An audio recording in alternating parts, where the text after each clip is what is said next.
सगळ्या चटक्या आल्या म्हणून आता या घरणीचा वापर जास्त होतो का? होतो का? होतो. आता बी दळतात, परंतु दळण्याचं प्रमाण या घरटीवरती कमी होऊन गेलं आता, आणि मग चक्कीवर दळलं जातं. आता हे बघा, हे काय आहे, याला काय म्हणतात आपल्या भाषेमध्ये? काय म्हणतात याला? उखळ. आपण कुटतो नाही का चटणी, याच्यात काय केलं जातं? कुटलं जातं, चटणी कुटली जाते. ते कुठं गेलं ते कुटायचं? चिटकवला जातो आणि त्याची पूजा केली जाते नवीन पद्धतीनुसार. आणि पहा, ह्या अशा लाकडांपासून माळ बनवून त्याच्यावरती साहित्य ठेवण्याची काम आपल्या याच्यामध्ये लोक करत असतात.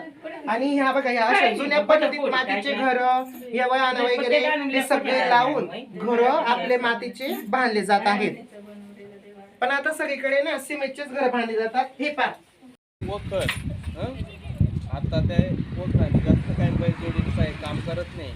आता सर्व यंत्रानेच कामं केले जातात. म्हणजे उदाहरणार्थ ट्रॅक्टरनेच सर्व काम केलं जातं. पण याला हे वखर असतं. नांगरल्यानंतर त्याला वखरणी करावं लागतं. वखरणी केल्यानंतर त्या ठिकाणी पेरणी केलं जातं.